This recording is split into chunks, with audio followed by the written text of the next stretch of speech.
Okay, so if you recall when we were first starting this, they said that the basic principle that underlies the practice of yoga is, as you think, so you become. Whatever you identify with, that you become. You become more that through consistently thinking about it. If you are constantly thinking about, think of it this way, if you are constantly thinking about performing a particular action, then you take yourself closer and closer to actually following through on it. You become it. You know, if you're constantly thinking about what can I get, if you're constantly being selfish in your attitudes and your behaviors, then you become a more selfish individual. If you start practicing unselfishness, let me give, I've taken so much for so long, at least let me start giving now, then you become a more unselfish individual. So, again, the analogy that we've often used is you are what you eat. Your physical body is the food that you've been putting into it for the last, I don't know, a few decades. That's what it's made out of. What's your personality made out of? It's made out of the thoughts and feelings that we've been feeding into it for the last however far back you wish to conceive. And so in the same way, when we consistently apply our thinking towards this unchanging sense of I, what is it? What is this I? Who is I? What is I? What's happening is that we are starting to identify with that more now. So by identifying more and more with that unchanging sense of I, we start to become it. If we're identifying more and more with the unchanging sense of I, then what that means is that we are identifying less and less with the changing stuff, which is what experiences made up of? What are the changing parts of your personality? This thing, the body changes, the mind changes, the intellect changes. These things are all changing. So when we identify with the body, whatever happens to the body, I claim is happening to me. The body's experiences define my experience. So when I walk outside and it's freezing cold, what do I say? I'm cold. My dog dies. What do I say? I'm sad. I sit and listen to someone give a lecture and I've got no idea what they're talking about. What do I say? I'm confused. The body gets cold, the mind gets sad, and the intellect is confused. But I don't say, oh, the body's cold this morning. No. As I'm burying my pooch, I don't say, mind is so sad. And in the class, I don't think to myself, this intellect is very confused. No, I say, I am cold, I am sad, I am confused. Why? Because I claim that I am my body, my mind, and my intellect. So it's like this. Imagine I stand up. Okay, imagine there's a breeze blowing. I stand up, and my dhoti and my kurta are flapping in the breeze. And I say, I'm flapping. I'm flapping. Look at me flapping. Right? You think, okay, crazy fellow. He obviously believes he is his clothing. He's got some hallucination going on. He thinks he's his clothing. Take me to a psychiatrist. Go through the therapy sessions. Aha! I get it. What a madman I was. I'm not my clothing. I'm my body. I'm my mind. I'm my intellect. They say, this is the exact same delusion that we are under. We believe that we are the flapping body, the flapping mind, and the flapping intellect. So when the body flaps around and gets cold and gets sick and eventually dies, I'm cold, I'm sick, I'm dying. When the mind goes through joy and sorrow, it flaps between these two poles, I'm happy, I'm sad, I'm happy, I'm sad. When the intellect goes through praise and censure, I'm happy, my virtues are being extolled or I'm being insulted. So by identifying with the body, mind, and intellect, then what we're doing is limiting our experiences to those things only. And then we get affected by what happens to them. So when the body gets cold, I'm affected by it. My body gets sick, I'm affected by it. It defines my subjective experience. This is a state of limitation, of constriction. You are no longer defining who and what you are. You're no longer defining your experiences. You're allowing the body to do it for you, the mind to do it for you, the intellect to do it for you.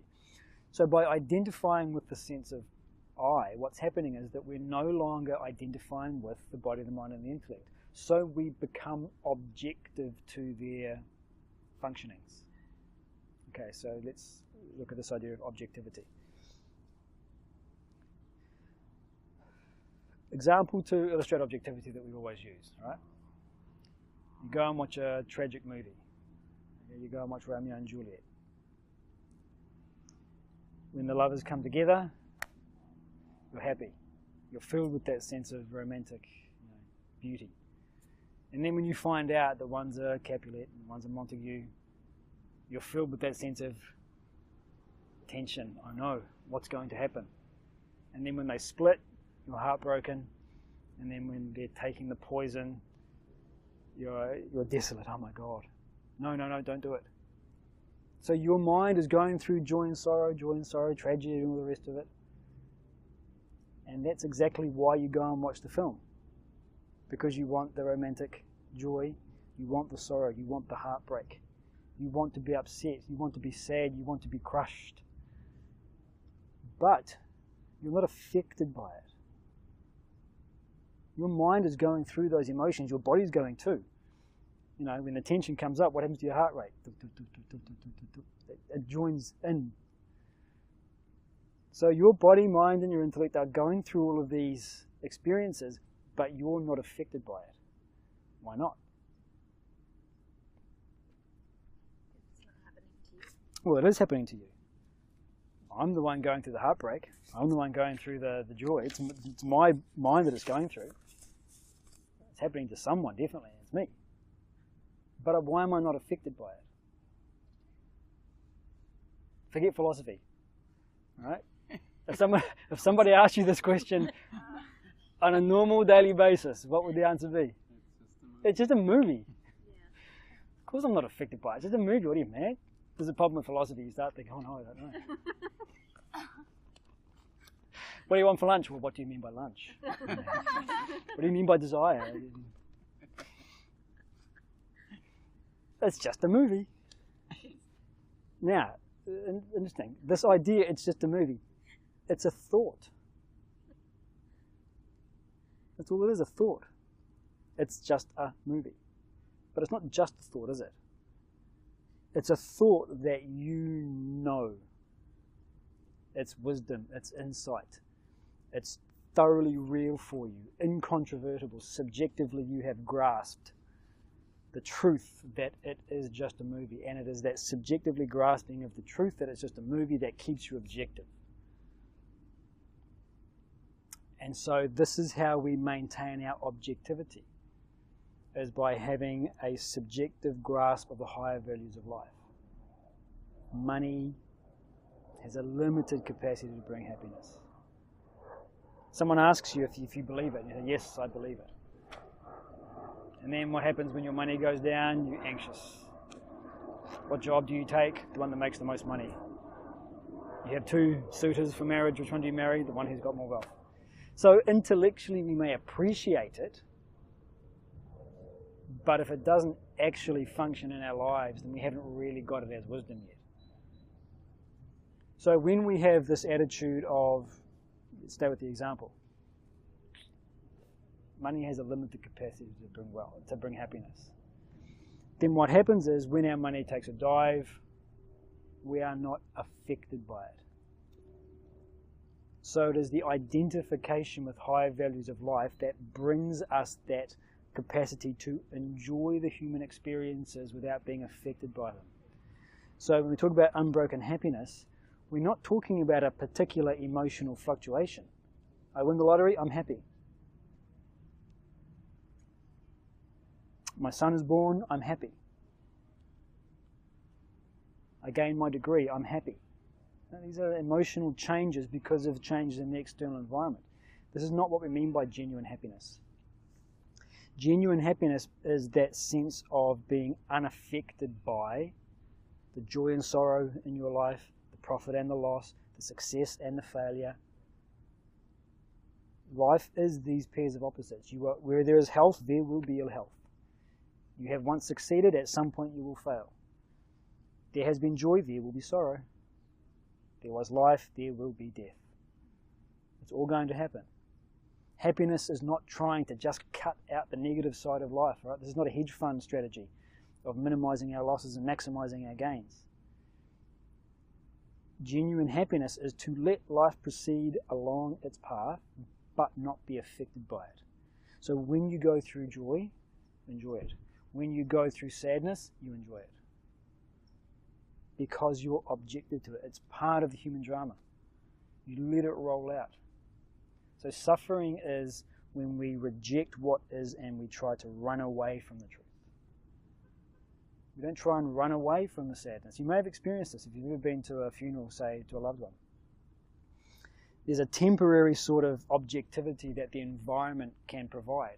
You know, everyone's together for the same reason. Everyone's mourning and people are openly crying and weeping. In a sense, it's a beautiful environment, you know. Perfectly acceptable. You know, if you're standing in line at the market and you start crying, it's not really the acceptable place to do it. Everyone's uncomfortable and no one knows whether to leave you alone or come up and say hello. Funeral, different. Yeah, and cry all you like. So because you just let the experience happen, there's a sense of joy that comes with the sadness. So you may not have experienced it, but you can at least perhaps start to dig into imagining what that experience is like. So in the same way, when we become objective through the identification with higher values, then when life proceeds through its natural progression, we don't have to go with it. We can stand back. Oh, look at this suffering. Look at this sadness. My God. Who would have thought that the human mind was capable of this depth of emotion? Human sadness is a beautiful emotion. So is joy. Unless it's happening to us. When it's happening on the screen, then it's beautiful. But when it's happening to me, So this is objectivity, is that capacity in us to witness all of our own experiences like a movie. How do we get it? Identifying with higher values. All this will pass away. How do we identify with higher values? That is the path of knowledge. The practice of the path of knowledge is to identify with higher values. Any questions on that?